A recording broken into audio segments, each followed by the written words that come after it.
নমস্কাৰ আপোনালোক সকলোকে পুনৰবাৰ টিকে মাইণ্ডৰ অন্য এটা ৰাতিপুৱাৰ ধামাকাদাৰ খবৰলৈ স্বাগতম জনাইছোঁ। অন্য দিনৰ দৰে আজিও আপোনালোকৰ বাবে দিনটোৰ কেইবাটাও গুৰুত্বপূৰ্ণ খবৰ লৈ আহিছোঁ। ভিডিঅ'টো প্ৰথমৰ পৰা শেষলৈকে চাই থাকিব। আগবাঢ়িছোঁ আজিৰ প্ৰথমটো খবৰৰ ফালে। খবৰ ওলাই পৰিছে ইৰাণৰ পৰা। তো ইৰাণ আৰু ইজৰাইলৰ বা মধ্যপ্ৰাচ্যৰ যি নেকি যুদ্ধ হৈছিলে সেই যুদ্ধৰ ফলত ইৰাণৰ যথেষ্ট ক্ষয় ক্ষতি হৈছে বুলি খবৰ ওলাই পৰিছে। খবৰ ওলোৱা অনুসৰি ইৰাণত প্ৰায় 1 লাখতকৈও অধিক ঘৰ দুৱাৰ ভাঙি চুৰমাৰ হৈ গৈছে বুলি খবৰ ওলাই পৰিছে। প্ৰায় 5,000তকৈও অধিক সেনা জোৱানৰ মৃত্যু হৈছে ইৰাণৰ। তাৰ লগতে প্ৰায় 760খন বিদ্যালয় ধ্বংস হৈছে ইৰাণৰ। আৰু লগতে অৰ্থৰ হানি যে কিমান হৈছে তাৰ কোনো ঠিক নাই। ইৰাণ আৰু ইজৰাইলৰ যুদ্ধৰ বাবে ইৰাণৰ এনেধৰণৰ ক্ষয় ক্ষতিৰ কথা এতিয়া খবৰ ওলাই পৰিছে। আৰু যাৰ কাৰণে নেকি ইৰাণে এতিয়া কিছু ষ্ট্ৰিক্টলি একশ্যন লৈছে। যেনে নেকি কিছু কোম্পানীত কাম কৰি থকা মানে মানুহবিলাকক, যিবিলাক মানুহে নেকি ইৰাণৰ মানুহে বিভিন্ন ডাঙৰ ডাঙৰ কোম্পানীবিলাকত কাম কৰি আছে, তো তাৰ পৰা ওলাই আহিবৰ কাৰণে নিৰ্দেশনা দিছে। যেনে নেকি ইৰাণে আপোনাৰ সেই জাহাজ অহা ৰাস্তা বন্ধ কৰি দিছিলে, এতিয়া তাৰ পৰা টোল টেক্স ল'ব, এনেকুৱা ঢেৰ কিছু নিয়ম তেওঁলোকে চেঞ্জ কৰি দিছে, কাৰণ ইৰাণৰ যথেষ্ট ক্ষয় ক্ষতি হ'ল। আগবাঢ়িছোঁ ইয়াৰ পাছৰটো খবৰ ফালে। ইয়াৰ পাছৰ খবৰটো ওলাই পৰিছে অৰুণোদয় আঁচনিৰ ওপৰত। আপোনালোকৰ ঘৰৰ কোনোবাই বাৰু অৰুণোদয় আঁচনিৰ পইচা লাভ কৰে নে নকৰে কমেণ্ট ছেকশ্যনত জনাব। অসমৰ মুখ্যমন্ত্ৰী ডক্টৰ হিমন্ত বিশ্ব শৰ্মাদেৱে যোৱাকালি ঘোষণা কৰিছে যে এতিয়া অৰুণোদয় আঁচনিৰ ধন 3,000 টকালৈ বৃদ্ধি কৰিব। এয়াই নহয়, তাৰ লগতে এইটো ঘোষণা কৰিছে যে এখন ঘৰত দুজনকৈ ব্যক্তিয়ে অৰুণোদয় আঁচনিৰ ধন লাভ কৰিব বুলি জনাইছে। এতিয়া চাওক আপোনালোকে যে বৰ্তমান সময়ত কেৱল প্ৰত্যেকৰ ঘৰে ঘৰে এজন ব্যক্তিয়েহে অৰুণোদয় পইচা পায় বা এগৰাকী মহিলাইহে অৰুণোদয় আঁচনিৰ পইচা পায়। কিন্তু এতিয়াৰে পৰা দুগৰাকীকৈ মহিলাই অৰুণোদয় আঁচনিৰ পইচা লাভ কৰিব বুলি জনাইছে। গতিকে আপোনালোকৰ ঘৰতো যদি মানে বোৱাৰীয়েকে পায়, শাহুৰেকে নাপায়, তো প্ৰব্লেম নাই, শাহুৰেকেও পাব, বোৱাৰীয়েকেও পাব। গতিকে এই মানে খেলি মেলিটো নাথাকে আৰু শাহুৰেক বোৱাৰীয়েক দুয়োগৰাকীয়ে অৰুণোদয় আঁচনিৰ পইচা লাভ কৰিব আগন্তুক যদি NDA চৰকাৰ আহে। অৱশ্যে এইটো এটা তেওঁলোকৰ প্ৰতিশ্ৰুতিহে। তেওঁলোকে প্ৰতিশ্ৰুতি দিছে, মানে NDA পাৰ্টিয়ে প্ৰতিশ্ৰুতি দিছে যে তেওঁলোকৰ যদি চৰকাৰ গঠন হয় তেনেহ'লে আগন্তুক সময়ত তেওঁলোকে এই কামটো কৰি দেখুৱাব। আগবাঢ়িছোঁ ইয়াৰ পাছৰটো খবৰ ফালে। ইয়াৰ পাছৰ খবৰটো ওলাই পৰিছে এটা পলিটিক্সৰ খবৰ। খবৰ ওলাই পৰিছে আগন্তুক বিধানসভা নিৰ্বাচনত বোলে এইবাৰ সোণোৱাল কছাৰী গণমঞ্চই বিৰোধী ঐক্যক মুকলিকৈ সমৰ্থন জনাইছে বুলি খবৰ ওলাই পৰিছে। সোণোৱাল কছাৰী গণমঞ্চই যোৱাকালি এখন সংবাদ মেলৰ আয়োজন কৰিছে আৰু তেওঁলোকে কৈছে যে বিজেপিয়ে সোণোৱাল কছাৰীক চূড়ান্তভাৱে অপমান কৰিছে। খোৱাঙত লুৰিণজ্যোতি গগৈক মুকলিভাৱে সমৰ্থন জনাইছোঁ বুলি তেওঁলোকে জনাইছে। ২৬ৰ নিৰ্বাচনত উজনিৰ 18টাৰো অধিক সমষ্টিত বিজেপিক ভোট নিদিবৰ বাবে সোণোৱাল কছাৰী ৰাজ্যলৈ আহ্বান জনাইছে সোণোৱাল কছাৰী গণমঞ্চ অসমৰ তৰফৰ পৰা। মানে সোণোৱাল কছাৰী গণমঞ্চই মুকলিমুৱাকৈ বিৰোধী ঐক্য মঞ্চক ছাপোৰ্ট কৰিছে আৰু বিজেপিৰ বিৰোধিতা কৰিছে, বিজেপিক ভোট নিদিবলৈ কৈছে। এতিয়া সোণোৱাল কছাৰীসকলক প্ৰতাৰণা কৰাৰ অভিযোগ উত্থাপিত কৰিছে তেওঁলোকে। সোণোৱাল কছাৰী লোকসকলক ৰিকুৱেষ্ট কৰিছে তেওঁলোকে যাতে বিজেপিক ভোট নিদিয়ে। অকল সেয়াই নহয়, তাৰ লগতে অসম জাতীয় যুৱ ছাত্ৰ পৰিষদেও লুৰিণজ্যোতি গগৈক মুকলিমুৱাকৈ সমৰ্থন কৰা বুলি খবৰ ওলাই পৰিছে। মানে দুটা জাতীয় সংগঠনে বিৰোধী ঐক্যক মুকলিমুৱাকৈ সমৰ্থন কৰিছে। এতিয়া বিজেপিক যে জাতীয় সংগঠনে ছাপোৰ্ট নকৰে তেনেকুৱা নহয়, বিজেপিকো জাতীয় সংগঠনে ছাপোৰ্ট কৰে, কিন্তু জাতীয় সংগঠনসমূহে মুকলিমুৱাকৈ কৈ নিদিয়ে। তেওঁলোকে এনেকুৱা কিছুমান কাম কৰে যিবিলাকৰ পৰা আমি গম পাওঁ যে এইকেইটা জাতীয় সংগঠনে বিজেপিক ছাপোৰ্ট কৰে, কিন্তু তেওঁলোকে মুকলিমুৱাকৈ কৈ নিদিয়ে। কিন্তু এই দুটা জাতীয় সংগঠনে মুকলিমুৱাকৈ কৈ দিছে যে তেওঁলোকে বিৰোধী ঐক্য মঞ্চক ছাপোৰ্ট কৰে। মানে কংগ্ৰেছক বা ৰাইজৰ দলক বা অসম জাতীয় পৰিষদক তেওঁলোকে মুকলিমুৱাকৈ ছাপোৰ্ট কৰে আৰু ৰাজ্যকো সহায় কৰিবৰ কাৰণে তেওঁলোকে আহ্বান জনাইছে। আগবাঢ়িছোঁ ইয়াৰ পাছৰটো খবৰ ফালে। যোৱাকালি অসমলৈ আহিছিলে ভাৰতৰ প্ৰধানমন্ত্ৰী নৰেন্দ্ৰ মোদী ডাঙৰীয়া। তেখেতে বিজেপি পাৰ্টিৰ হৈ নিৰ্বাচনী প্ৰচাৰ চলাবৰ বাবে অসমত আহি উপস্থিত হয়।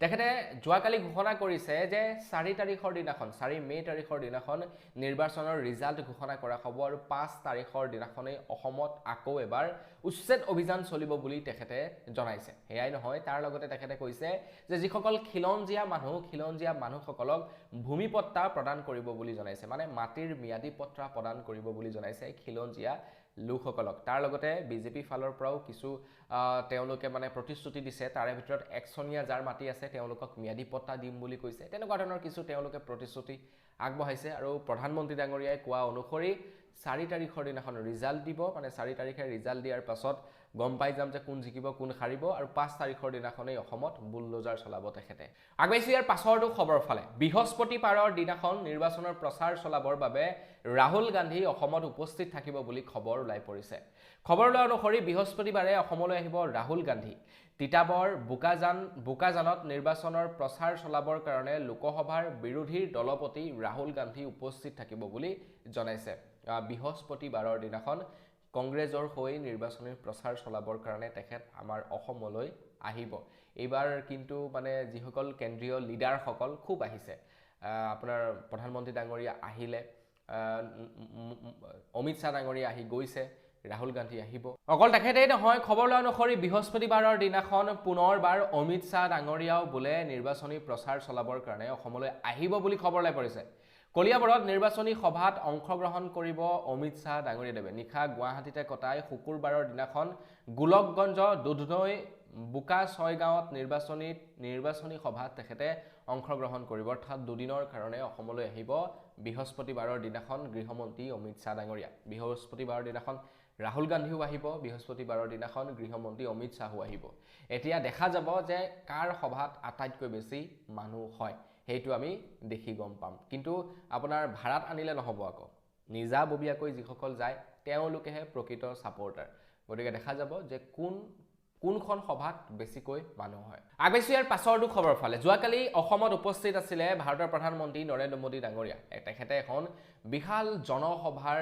আয়োজন কৰে আৰু প্ৰধানমন্ত্ৰী নৰেন্দ্ৰ মোদী ডাঙৰীয়াৰ সভাত যোৱাকালি এখন নেদেখা ছবি দেখিবলৈ পোৱা গ'ল আমাৰ অসমত বাৰু প্ৰধানমন্ত্ৰী ডাঙৰীয়াৰ জনপ্ৰিয়তা কমিছে নেকি বা আমাৰ গোটেই ভাৰতবৰ্ষত প্ৰধানমন্ত্ৰী ডাঙৰীয়াৰ জনপ্ৰিয়তা কমিছে নেকি বাৰু আমি যদি প্ৰধানমন্ত্ৰী নৰেন্দ্ৰ মোদী ডাঙৰীয়া আৰু লগতে ৰাহুল গান্ধী লোকসভাৰ বিৰোধী দলপতি ৰাহুল গান্ধীৰ যদি আমি তেওঁলোকৰ সামাজিক মাধ্যমৰ এক্টিভিটিজ বিলাক দেখিবলৈ পাওঁ মানে যদি চাওঁ তেন্তে আমি দেখিম যে প্ৰধানমন্ত্ৰী নৰেন্দ্ৰ মোদী ডাঙৰীয়াৰ তুলনাত ৰাহুল গান্ধীৰ যিবিলাক এক্টিভিটি তাত মানে শ্বেয়াৰ লাইকস এইবিলাক বেছিকৈ আহে কিন্তু প্ৰধানমন্ত্ৰী ডাঙৰীয়াৰ ফলোৱাৰ্ছ বেছি এটা কিয় হয় সেইবিলাক নাজানো বাৰু কিন্তু যোৱাকালি এখন নেদেখা ছবি দেখিবলৈ পালো প্ৰধানমন্ত্ৰী ডাঙৰীয়াৰ মিটিঙত যোৱাকালি প্ৰধানমন্ত্ৰী নৰেন্দ্ৰ মোদী ডাঙৰীয়াৰ মিটিঙত বা জনসভাত বহুতো চকী খালি থাকে মানে তেখেতৰ মিটিঙত যোৱাকালি মানুহৰ সংখ্যা তেনেই কম আৰু প্ৰধানমন্ত্ৰী ডাঙৰীয়াৰ জনসভাত হয়তো প্ৰথমবাৰৰ কাৰণে এনেকুৱা হ'ব পাৰে আৰু এইটো হ'ব পাৰে কাৰণ মানুহে মিটিং কৰি ভাগৰি গৈছে এই কেইদিন সব জায়গাতে মিটিং গতিকে এইটো হ'ব পাৰে যে মিটিং কৰি ভাগৰি যোৱাৰ বাবে হয়তো প্ৰধানমন্ত্ৰী ডাঙৰীয়াৰ মিটিঙত মানুহ অনুপস্থিত থাকিব পাৰে আগবাইছো ইয়াৰ পাছৰটো খবৰ ফালে এইখিনি খবৰ লাই পৰিছে যিসকলে নেকি ফ্লাইটত যাত্ৰা কৰে তেওঁলোকৰ টিকট এতিয়া দাম বৃদ্ধি পাব বুলি খবৰ লাই পৰিছে কিয় কাৰণ ফ্লাইটৰ যি নেকি তেল এটা যি ইন্ধন ব্যৱহাৰ কৰা হয় এটিএফ ফিউল তো সেই এটিএফ ফিউলৰ দাম এতিয়া দুগুণ বৃদ্ধি পাইছে বুলি খবৰ লাই পৰিছে খবৰ লোৱা অনুসৰি জেট ইন্ধনৰ মূল্য দুগুণতকৈ অধিক বৃদ্ধি পাইছে ইয়াৰ একমাত্ৰ কাৰণ হৈছে ইৰাণ আমেৰিকাৰ যি যুদ্ধ ইৰাণ আমেৰিকা ইজৰাইলৰ যি নেকি যুদ্ধ সেই যুদ্ধৰ কাৰণে জেট ইন্ধনৰ মূল্য বৃদ্ধি পাইছে বুলি খবৰ লাইছে এতিয়াৰে পৰা দিল্লীত ঘৰুৱা বিমানৰ বাবে ব্যৱহৃত হোৱা ফিউলৰ দাম 1000 লিটাৰ ফিউলৰ দাম এটিএফ ফিউলৰ দাম এতিয়া প্ৰায় 2,07,941.22 টকালৈ বৃদ্ধি পাইছে কিন্তু আগতে আছিল 93,638.14 টকা মানে প্ৰায় 114.5% দাম বৃদ্ধি পাইছে যিবিলাক নেকি ফ্লাইটত ব্যৱহৃত হোৱা ইন্ধনৰ মূল্য গতিকে টিকটৰ মূল্য কিমান হ'ব আপোনালোকে এবাৰ নিজে ক্যালকুলেট কৰি চাওক আপোনালোকে যদি ফ্লাইটত যাত্ৰা কৰে তেন্তে আপোনালোকৰ ফ্লাইটৰ টিকটৰ মূল্য অত্যাধিক বৃদ্ধি পাব আগবাইছো ইয়াৰ পাছৰটো খবৰ ফালে খবৰ লাই পৰিছে আমেৰিকাৰ পৰা আমেৰিকাৰ ৰাষ্ট্ৰপতি ডোনাল্ড ট্ৰাম্পে বৰ্তমান সময়ত আমেৰিকাত এনেকুৱা ধৰণৰ শাসন প্ৰণালী তেখেতে চলাব বিচাৰিছে যিটোক নেকি আমেৰিকাৰ জনসাধাৰণে ভাল পোৱা নাই আমেৰিকাৰ জনসাধাৰণে সম্পূৰ্ণৰূপে প্ৰতিবাদ সাব্যস্ত কৰিছে ডোনাল্ড ট্ৰাম্পৰ এগেইনষ্টত ৰাজপথলৈ ওলাই আহিছে আমেৰিকান লোকসকল আৰু ডোনাল্ড ট্ৰাম্পৰ বিৰুদ্ধে প্ৰতিবাদ সাব্যস্ত কৰা দেখিবলৈ পোৱা গৈছে ইয়াৰ একমাত্ৰ কাৰণ হৈছে ডোনাল্ড ট্ৰাম্পে যিবিলাক কাম কৰিছে সেই কামবিলাক মুঠেই গ্ৰহণযোগ্য নহয় বা আমেৰিকাৰ জনসাধাৰণে সেইবিলাকক সহজভাৱে ল'ব পৰা নাই খবৰ লোৱা অনুসৰি এতিয়া আমেৰিকাৰ গণতান্ত্ৰিক ব্যৱস্থাৰ প্ৰতিও ভাবুকি আনিছে ডোনাল্ড ট্ৰাম্পে ফ্লৰিডা বিমানবন্দৰৰ নাম সলনি কৰি এতিয়া ডোনাল্ড জে ট্ৰাম্প আন্তৰ্জাতিক বিমানবন্দৰ কৰাৰ প্ৰস্তুতি চলাইছে ডোনাল্ড ট্ৰাম্পে মানে ফ্লৰিডা বিমানবন্দৰ এক বিখ্যাত বিমানবন্দৰ তো সেই বিমানবন্দৰৰ নাম এতিয়া সলনি কৰিবৰ কাৰণে উঠি পৰি লাগিছে ডোনাল্ড ট্ৰাম্প মানে উত্তৰ কোৰিয়াৰ নিচিনা কৰিব লৈছে নি বাৰু ডোনাল্ড ট্ৰাম্পে নাজানো আৰু তেখেতেতো মানে গোটেইখন ইফালৰ পৰা সিফালে খেলি মেলি লগাইছে তাৰ মাজতে এতিয়া আকৌ মানে তেখেতৰ নিজৰ দেশতেই এনেকুৱা ধৰণৰ কাম কাজবিলাক আগবাইছো এইখিনিতে এটা বিৰাটেই বেয়া খবৰ ওলাই পৰিছে আপোনালোক সকলোৰে কাৰণে 1 এপ্ৰিল তাৰিখৰ পৰা বাণিজ্যিক চিলিণ্ডাৰৰ মূল্য বৃদ্ধি পাইছে বুলি খবৰ ওলাই পৰিছে খবৰ লোৱা অনুসৰি আপোনালোকে ঘৰত দোকানত ব্যৱহাৰ কৰা বাণিজ্যিক চিলিণ্ডাৰৰ দাম এতিয়া 195.50 পইচালৈ বৃদ্ধি পাইছে মানে প্ৰায় 200 টকালৈ বৃদ্ধি পাইছে এতিয়া বাণিজ্যিক চিলিণ্ডাৰ মানে এটা বাণিজ্যিক চিলিণ্ডাৰ এতিয়া আমি প্ৰায় 2000 টকাত ক্ৰয় কৰিব লাগিব বাৰু আপোনালোকৰ যদি দোকান আছে তেনেহলে কমেন্ট সেকশনত জনাওকচোন আপোনালোকে আগৰ নিচিনাকৈ বাণিজ্যিক চিলিণ্ডাৰ পাইছেনে বা যদি পাইছেও আপোনালোকে আগৰ ৰেটতে কিনিব লগা হৈছে নে অত্যাধিক দাম দি ক্ৰয় কৰিব লগা হৈছে আগবাইছো ইয়াৰ পাছৰটো খবৰ ফালে মই আপোনালোকক কৈছো এই যোৱাকালি ভাৰতৰ প্ৰধানমন্ত্ৰী নৰেন্দ্ৰ মোদী ডাঙৰীয়া আমাৰ অসমলৈ আহিছিলে প্ৰধানমন্ত্ৰী ডাঙৰীয়াই কেইটামান প্ৰতিশ্ৰুতি দি থৈ গৈছে যোৱাকালি জনসভাত তেখেতে কৈছে যে এতিয়া ক্ষুদ্ৰ কৃষকসকলক প্ৰতি বছৰে অতিৰিক্ত 11000 টকা প্ৰদান কৰিব বুলি জনাইছে ক্ষুদ্ৰ খেতিয়কসকলক মানে কৃষকসকলক তাৰ লগতে ট্ৰেক্টৰ পাৱাৰ টিলাৰ আদি আনিবলৈকো খেতিয়কসকলক দিয়া হ'ব ৰাজ সাহায্য পিএম ফসল বীমা আঁচনিৰ অধীনত এতিয়ালৈকে প্ৰায় 730 কোটি টকা দিয়া হৈছে বুলি জনাইছে কৃষকৰ সবলীকৰণৰ বাবে ডাবল ইঞ্জিন চৰকাৰে এক বৃহৎ পদক্ষেপ হাতত লৈছে বুলি প্ৰধানমন্ত্ৰী নৰেন্দ্ৰ মোদী ডাঙৰীয়াদেৱে যোৱাকালি ঘোষণা কৰে তো এতিয়া ইলেকশ্যন আহি আছে গতিকে ইলেকশ্যনৰ কাৰণে পলিটিক্যাল পাৰ্টিবিলাকে ডাঙৰ কথা ক'ব কিন্তু আমি সেই ডাঙৰ কথাবিলাকত ভুল যাব নালাগে আগবাইছো ইয়াৰ পাছৰটো খবৰ ফালে যিসকল লোকৰ নেকি গাড়ী মটৰ আছে তেওঁ লোকৰ কাৰণে এতিয়া কিছু নিয়ম সলনি কৰিছে টোল প্লাজাসমূহত এতিয়াৰে পৰা আপোনালোকৰ টোল প্লাজাসমূহত টোল টেক্স পৰিশোধ কৰিবৰ কাৰণে ফাষ্টেগ থাকিবই লাগিব ফাষ্টেগৰ অবিহনে আপোনালোকে টোল কৰ পৰিশোধ কৰিব নোৱাৰিব খবৰ লোৱা অনুসৰি তো 1 এপ্ৰিলৰে পৰা টোল প্লাজাত আহি গৈছে কিছু নতুন নিয়ম টোল প্লাজাসমূহত এতিয়াৰে পৰা নগদ ধনৰ লেনদেন কৰিব নোৱাৰিব ফাষ্টেগৰ সুবিধা নথকা সকলে দুগুণ ভৰিব লাগিব ধন আৰু সেই ধন পৰিশোধ কৰিব লাগিব ইউপিআইৰ মাধ্যমৰ জৰিয়তে তো আপোনালোকৰ যদি ইউপিআইও নাথাকে আপোনালোকৰ যদি ফাষ্টেগো নাথাকে তেন্তে আপোনালোকৰ বিপদ হ'ব তো সেইবাবে আপোনালোকে পৰাপক্ষত ফাষ্টেগ লগাই ল'ব আপোনালোকৰ বাহনত নহলে কিন্তু আপোনালোকে দুগুণ পইচা ভৰিব লাগিব আগবাইছো ইয়াৰ পাছৰটো খবৰ ফালে খবৰ লৈ পৰিছে নুমলীগড়ৰ পৰা এতিয়া গহপুৰলৈকে সুৰংগ নিৰ্মাণ কৰিব বুলি খবৰ লৈ পৰিছে খবৰ লোৱা অনুসৰি এতিয়া ব্ৰহ্মপুত্ৰৰ তলেদি সুৰংগৰ পথ নিৰ্মাণৰ পৰিকল্পনা কৰিছে কেন্দ্ৰ চৰকাৰৰ ফালৰ পৰা 18500 কোটি টকাৰে নিৰ্মাণ কৰা হ'ব এটা টানেল নিৰ্মাণৰ পিছতে হ্ৰাস পাব নুমলীগড় আৰু গহপুৰৰ দূৰত্ব 18500 কোটি টকা ব্যয় সাপেক্ষে এই সুৰংগ নিৰ্মাণ কৰিব বুলি যোৱাকালি প্ৰধানমন্ত্ৰী নৰেন্দ্ৰ মোদী ডাঙৰীয়াদেৱে বিহালীত আনুষ্ঠানিকভাৱে ঘোষণা কৰিছে 18500 কোটি টকা খৰচ কৰি সুৰংগ নিৰ্মাণ কৰিব ব্ৰহ্মপুত্ৰৰ তলেৰে যাৰ বাবে নেকি নুমলীগড় আৰু গহপুৰৰ যি দূৰত্ব সেয়া কমি যাব আগবাইছো ইয়াৰ পাছৰটো খবৰ ফালে এপ্ৰিল মাহত চৰকাৰী বন্ধ প্ৰায় 13 দিন থাকিব তো আপোনালোক যদি চৰকাৰী চাকৰিয়াল তেন্তে আপোনালোকৰ কাৰণে এইটো এটা বিৰাটেই হয়তো ভাল খবৰ 13 দিন আপোনালোকে বন্ধ পাব এপ্ৰিল মাহত কি ডেটত বন্ধ থাকিব সেই সম্পৰ্কেও জানি লওক 3 এপ্ৰিলত বন্ধ থাকিব গুড ফ্ৰাইডে বুলি 9 এপ্ৰিলত বন্ধ থাকিব ইলেকশ্যনৰ কাৰণে 14 ৰ পৰা 16 এপ্ৰিললৈকে বন্ধ থাকিব ৰঙালী বিহুৰ উপলক্ষে 18 এপ্ৰিলত বন্ধ থাকিব দামোদৰ দেৱৰ মৃত্যু তিথি হিচাপে 21 এপ্ৰিলত বন্ধ থাকিব সতী সাধিনী ডে হিচাপে তাৰ লগতে বাকি 5 এপ্ৰিলত দেওবাৰ আছে হেতু কাৰণে বন্ধ থাকিব 12 এপ্ৰিলত দেওবাৰ আছে 19 এপ্ৰিলত দেওবাৰ আছে আৰু 26 এপ্ৰিলত দেওবাৰ আছে হেইকেইটা বন্ধ থাকিব আৰু ফোৰ্থ স্যাটাৰডে হিচাপে 11 এপ্ৰিলত বন্ধ থাকিব 25 এপ্ৰিলত বন্ধ থাকিব তো সৰ্বমুঠ যদি আমি মিলাই জুলাই চাবলৈ যাওঁ প্ৰায় 13 দিন এইবাৰ বন্ধ পাব অসম চৰকাৰৰ চাকৰিয়ালসকলে আৰু মানে অসম চৰকাৰৰ চাকৰিয়ালসকলে লগতে ব্যক্তিগত খণ্ডৰ চাকৰিয়ালবিলাকেও এই কেইটা দিনত অলমোস্ট বন্ধ পাব আগবাইছো ইয়াৰ পাছৰটো খবৰ ফালে অসমৰ মুখ্যমন্ত্ৰী ডক্টৰ হিমন্ত বিশ্ব শৰ্মাদেৱে জুবিনদাৰ মৃত্যুৰ পাছতেই কৈছিলে যদিহে আমি জুবিন গাৰ্গক ন্যায় দিব নোৱাৰো তেনেহলে আপোনালোকে আমাক ভোট নিদিব আগন্তুক নিৰ্বাচন আহি আছে, তাত আপোনালোকে আমাক ভোট নিদিব যদিহে আমি জুবিন গাৰ্গক ন্যায় দিব নোৱাৰোঁ। এতিয়া আপোনালোকে কমেণ্ট ছেকশ্যনত জনাওক যে জুবিন দাই সঁচাকৈয়ে ন্যায় পালেনে? কমেণ্ট ছেকশ্যনত জনাবলৈ কিন্তু নাপাহৰিব। মই ইয়াতে একো ক'বলৈ নাযাওঁ, নহ'লে আজিকালি ভিডিঅ' ডিলিট কৰাৰ প্ৰথাটো খুব চলিছে। আপোনালোকে কোনো পাৰ্টি বা কোনো ব্যক্তিৰ এগেইনষ্টত বেয়াকৈ ক'বই নোৱাৰে বা কিবা এটা কমেণ্ট কৰিবই নোৱাৰে, লগে লগে ভিডিঅ' ডিলিট। বিশেষকৈ বিজেপি পাৰ্টিৰ ওপৰত আপোনালোকে এটাও নিগেটিভ ৱৰ্ড ক'ব নোৱাৰে, নহ'লে কিন্তু ভিডিঅ' লগালগ ডিলিট হৈ পৰিব। আনফালে মানহানি গোচৰ ৰুজু কৰিব। এজন ইউটিউবাৰৰ ওপৰত 50 কোটি টকাৰ মানহানি গোচৰ ৰুজু কৰিছে। ভাবক, বিজেপিৰ এগেইনষ্টত ভিডিঅ' প্ৰচাৰ কৰাৰ কাৰণে। গতিকে সাৱধান, মইতো বিজেপিৰ এগেইনষ্টত ভিডিঅ' প্ৰচাৰ কৰিবলৈ নাই। আপোনালোকে কমেণ্টত জনাওক যে জুবিন দাই ন্যায় পালে নে নাপালে। একাংশ লোকে কৈ আছে জুবিন দাই ন্যায় পোৱা নাই। তো সেই ক্ষেত্ৰত অসমৰ মুখ্যমন্ত্ৰী ডক্টৰ হিমন্ত বিশ্ব শৰ্মাদেৱে কৈছে যে জুবিনক আমি ন্যায় দিলোৱেই। আমি থকাৰ বাবেই ছিংগাপুৰে ৰেহাই দিয়াৰ পিছতো অভিযুক্ত জেলতে আছে। ভগৱানক প্ৰাৰ্থনা কৰক যাতে আদালতত ন্যায় প্ৰক্ৰিয়া সুকলমে হয়। যদিহে সঁচাকৈয়ে ন্যায় বিচাৰে, ৰাজনীতি নকৰিব। তো জুবিন দাৰ যিকেইজন নেকি অপৰাধী, মৃত্যুৰ সৈতে জড়িত থকা অপৰাধী, তো সেইকেইজনে এতিয়ালৈকে বেইল পোৱা নাই। অৱশ্যে তেওঁলোকে বেইল নিজৰ ফালৰ পৰাই ৰিজেক্ট কৰিছে, কিন্তু মুখ্যমন্ত্ৰী ডাঙৰীয়াই কৈছে যে তেওঁলোকে 6 মাহ হৈ গ'ল বেইলেই ল'ব পৰা নাই। এতিয়া আপোনালোকে কমেণ্ট ছেকশ্যনত জনাওক যে জুবিন দাই সঁচাকৈ ন্যায় পালেনে? এই সম্পৰ্কে কমেণ্ট ছেকশ্যনত জনাবলৈ নাপাহৰিব।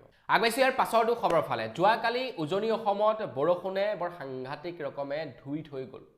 আপোনালোকৰ তাত যোৱাকালি বৰষুণ কেনেকুৱা আছিলে, বতাহ কেনেকুৱা আছিলে, কমেণ্ট ছেকশ্যনত জনাব। খবৰ লোৱা অনুসৰি উজনি অসম যেনে গোলাঘাটত বিধ্বংসী ধুমুহাই যোৱাকালি মানে পুৰা ধুই থৈ গৈছে বুলি খবৰ ওলাই পৰিছে। নিশা যি নেকি বতাহ ধুমুহা আহিছিলে, বতাহ ধুমুহাত প্ৰায় 200-300 ফুট দূৰলৈকে টিনপাত পৰ্যন্ত উৰাই লৈ গৈছে বুলি খবৰ ওলাই পৰিছে। খবৰ লোৱা অনুসৰি বিদ্যুৎ খুঁটা পৰ্যন্ত যোৱাকালি ভাঙি পৰিছে। আপোনালোকৰ তাত যোৱাকালি বতাহ বৰষুণ কেনে আছিলে? আমাৰ ইয়াত ধামাকা দিছে, কমেণ্ট ছেকশ্যনত জনাব। আগবাইছোঁ ইয়াৰ পাছৰটো খবৰ ফালে। ইয়াৰ পাছৰ খবৰটো ওলাই পৰিছে টোল গেটৰ ওপৰত। যোৱাকালিৰে পৰা টোল গেটৰ কিছু নিয়ম সলনি হৈছে। অৰ্থাৎ 1 এপ্ৰিল তাৰিখৰ পৰা টোল গেটৰ কিছু নিয়ম সাল সলনি কৰা হৈছে আমাৰ অসমত। খবৰ লোৱা অনুসৰি যিবিলাক লঘু বাহনবিলাকৰ এতিয়া 5 টকাৰ পৰা 35 টকা পৰ্যন্ত বৃদ্ধি কৰা হৈছে টোল কৰ। ৰাজ্যৰ 7খনকৈ টোল গেটত কাৰ্যকৰী হ'ব এই নিয়ম।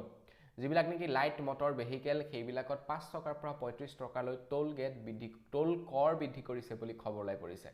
গতিকে গাড়ী মটৰ লৈ যোৱাসকল সাৱধান, এতিয়া পইচা আৰু খৰচা হ'ব। আগবাইছোঁ ইয়াৰ পাছৰটো খবৰ ফালে। আগন্তুক আহি আছে বিধানসভা নিৰ্বাচন। তো বিধানসভা নিৰ্বাচনলৈ যোৱাৰ আগতে, মানে ভোট দিবলৈ যোৱাৰ আগতেই আপোনালোকে কেইটামান ডকুমেণ্ট প্ৰস্তুত কৰিব লাগিব। তো খবৰ লোৱা অনুসৰি আপোনালোকৰ যদি ভোটাৰ কাৰ্ড নাথাকে, তেনেহ'লে ভোটাৰ কাৰ্ডৰ পৰিৱৰ্তে কিছু নথি পত্ৰ আপোনালোকে লগত লৈ যাব লাগিব।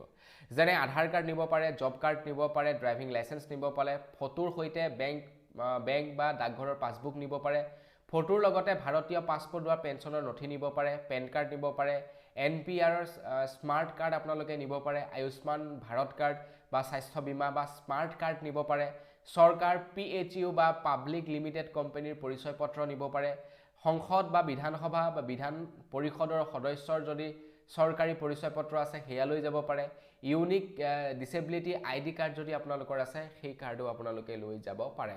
যেহেতু ইলেকশ্যনৰ আগত ইলেকশ্যনৰ ভোট দিবলৈ যাওঁতে আপোনালোকে লগতে এই ডকুমেণ্ট পাতি লৈ যাব লাগিব, যদিহে আপোনালোকৰ ভোটাৰ কাৰ্ড নাথাকে। আগবাইছোঁ একেবাৰে শেষৰটো খবৰ ফালে। একেবাৰে শেষৰ খবৰটো ওলাই পৰিছে ৰূপজ্যোতি কুৰ্মীৰ ওপৰত। তো মৰিয়নিৰ এইবাৰৰ প্ৰাৰ্থী বিজেপিৰ, তো তেখেত অৱশ্যে পূৰ্বতে কংগ্ৰেছৰে এজন বিধায়ক আছিলে, তাৰপাছত বিজেপিত যোগদান কৰিলে। এতিয়া ৰূপজ্যোতি কুৰ্মীৰ ওপৰত কিছু খবৰ ওলাই পৰিছে। ৰূপজ্যোতি কুৰ্মীয়ে বোলে প্ৰায় 2011 চনৰ পৰা 2017 চনলৈ বিধায়ক পুঁজিৰ অপব্যৱহাৰ কৰিছিলে বুলি খবৰ ওলাই পৰিছে। এই তথ্য অৱশ্যে এজন বিজেপিৰ নেতাৰ এখন পত্ৰৰ জৰিয়তেই এই তথ্য ওলাইছিলে। কিন্তু তেখেত যেতিয়া নেকি কংগ্ৰেছত আছিলে, কংগ্ৰেছত থকাৰ সময়ত বিজেপিয়ে তেখেতৰ বিৰোধিতা কৰি এই পত্ৰ তেখেতলোকে দাঙি ধৰিছিলে। কিন্তু এতিয়া যিহেতু বিজেপিত তেখেত আছে, গতিকে তেখেতৰ বিৰুদ্ধে এই তথ্য দাঙি ধৰাটোৰ কথা নাই। কিন্তু দ্য ক্ৰছ কাৰেণ্ট নামৰ এটা পৰ্টেলে সেই তথ্যসমূহ দাঙি ধৰিছে, পূৰ্বৰ তথ্য, যে 11 চনৰ পৰা 17 চনলৈ তেখেতে ধাৰাবাহিকভাৱে লুণ্ঠন চলাইছিলে বিধায়ক পুঁজিৰ, বহুতো বিধায়ক পুঁজিৰ অপব্যৱহাৰ কৰিছিলে। কিন্তু এতিয়া তেখেত যিহেতু বিজেপিত আছে, সেই কথা বতৰাবিলাক সেই নেতাসকলে মানে দাঙি নধৰা হ'ল, কিন্তু ৰাইজে জনাটো উচিত। তো বন্ধুসকল, বছ আজিৰ ভিডিঅ' জনাবলগীয়া খবৰ ইমানকেইটাই আছিলে। খবৰকেইটা জানি কেনে পালে কমেণ্ট ছেকশ্যনত জনাব। যদি ভাল লাগিলে লাইক এটা কৰি থৈ যাব, চেনেলটো ছাবস্ক্ৰাইব কৰা নাই ছাবস্ক্ৰাইবটো কৰি ল'ব পুনৰ এটা লগ পোৱাৰ আশা লৈ বিদায় মাগিছোঁ ধন্যবাদ জয় অসম